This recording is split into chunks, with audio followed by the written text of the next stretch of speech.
مسیح خداوند کے پرفضل اور مقدس نام میں آپ سب کی سلامتی ہو۔ ایک بار پھر سے اپنے روزہ کے سیریز میں چوتھے پیغام پر ہم پہنچ گئے ہیں، اور آج ہم بات کریں گے کہ روزہ رکھنے کا مقصد کیا ہے، مقاصد بائبل مقدس میں کون سے ہیں۔ اور گو کہ بہت سارے مقاصد ہو سکتے ہیں، لیکن 12 بائبل مقدس میں سے مقاصد ایسے ہیں جو آج ہم مقدس کلام میں سے سیکھیں گے۔ جلدی سے آگے بڑھیں گے، اور میں یقین رکھتا ہوں آپ ساتھ رہیں گے اور اپنی رائے کا اظہار کریں گے تاکہ ہم آگے بڑھتے اور کلام کو سیکھتے جائیں۔ آئیے مقدس کلام میں سے پہلی بات جو ہے وہ مقدس کلام میں سے کھولیں اور پڑھیں۔ بائبل مقدس میں سے جو پہلا سبب ہے روزہ رکھنے کا، وہ کلام میں دکھ اور غم کے اظہار کے لیے ہے۔ بائبل مقدس میں پڑھ کر دیکھیں، دوسرا سیموئیل پہلا باب 11-12 آیت۔ تب داؤد نے اپنے کپڑوں کو پکڑ کر ان کو پھاڑ ڈالا، اور اس کے ساتھیوں نے بھی، کلام میں لکھا ہے سب آدمی نے جو اس کے ساتھ ایسا ہی کیا، اور ساؤل اور اس کے بیٹے یونتن اور خدا کے لوگوں اور اسرائیل کے گھرانے کے لیے نوحہ کرنے اور رونے لگے، اور شام تک روزہ رکھا، اس لیے کہ وہ تلوار سے مارے گئے تھے۔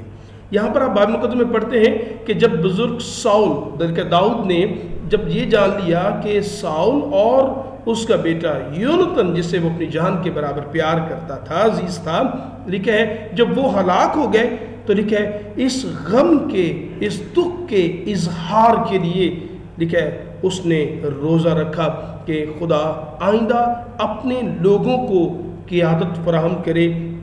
اور اس دکھ کا اظہار کہ کس طرح خدا کے ممسو جو ہیں وہ غیر قوموں کے ہاتھوں ہلاک ہوئے۔ ایک طرح سے اگر ہم سمجھ پا رہے ہوں تو یہاں پر جب کوئی شخص روزہ رکھتا ہے تو وہ کسی بھی بات کے لیے غم اور دکھ کا اظہار جو ہے وہ کرتا ہے۔ تو یہ مقدس میں بزرگ داؤد کی مثال ہمیں نظر آتی ہے کہ جب ہم روزہ رکھتے ہیں تو در حقیقت غمگین اور کسی بھی سب سے دکھی ہوتے ہیں، اور اس کا اظہار ہم روزہ رکھنے سے بھی کرتے ہیں۔ دوسری بات بزرگ داؤد کی زندگی سے ہم دیکھتے ہیں، دوسرا سیموئیل 12 باب کی 16 آیت۔ اس لیے داؤد نے اس لڑکے کی خاطر خدا سے منت کی، اور داؤد نے روزہ رکھا اور اندر جا کر ساری رات زمین پر پڑا رہا۔ بات کو مختصر کر کے بیان کرنا چاہوں گا کہ جب بیت سبا سے جو بیٹا ہوا، خدا کیونکہ سبب سے ناراض تھا، تو کلام میں لکھا ہے کہ بیٹا بیمار پڑا۔ گو کہ داؤد چاہتا تھا کہ خدا اس پر رحم کرے، لیکن اس نے اپنے بیٹے کی شفا کے لیے، صحت کے لیے خدا کے حضور درخواست کی، اور روزہ رکھ کر خدا کے حضور خاکسار بن کر پڑا رہا۔ تو اس کا مطلب روزے کا ایک اور مقصد ہمیں نظر آتا ہے کہ جب بیماری اور کمزوری کی حالت ہو، تکلیف اور دکھ میں ہو، اپنی یا دوسرے کی صحت کے لیے خدا کے حضور روزہ رکھا جا سکتا ہے۔ تو دوسرا مقصد ہمارے سامنے ہمیں بائبل مقدس ہی سے، مقدسین کی زندگی سے نظر آتا ہے۔ اس کے علاوہ کلام میں ہم پڑھتے ہیں گناہوں سے توبہ اور خاکساری کے لیے۔ آپ کو یاد ہوگا کہ جب مقدس کلام میں پہلا سلاطین 21 باب کو پڑھتے ہیں تو جب نبوت کا پاکستان جو ہے لینے کے لیے اخیب نے ایزبل کے ساتھ مل کر، اپنی بیوی کے ساتھ مل کر نبوت کو لکھا ہے قتل کر دیا، تو لکھا ہے جب اس کے کھیت کو لینے گیا، خدا نے ایلیا سے کلام کیا، جا کے نبوت سے کہے، اخیب سے کہے کہ تو نے قتل بھی کیا اور زمین پر قبضہ بھی کرنے کو آیا ہے۔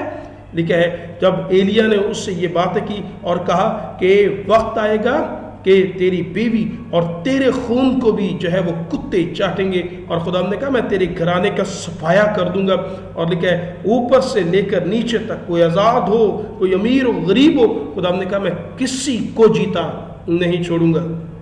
جب اخیب نے یہ باتیں سنی تو کلام میں لکھا خدا کے کلام سے خوفزدہ ہوا، اور جب اخیب نے یہ باتیں سنی تو اپنے کپڑے پھاڑے، اپنے تن پر ٹاٹ ڈالا اور روزہ رکھا، اور ٹاٹ ہی میں لیٹتے اور دبے پاؤں چلنے لگا۔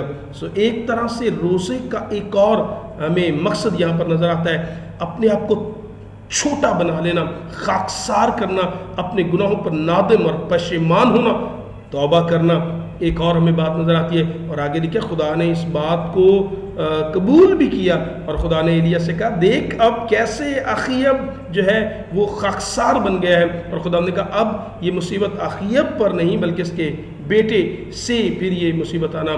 شروع ہوگی۔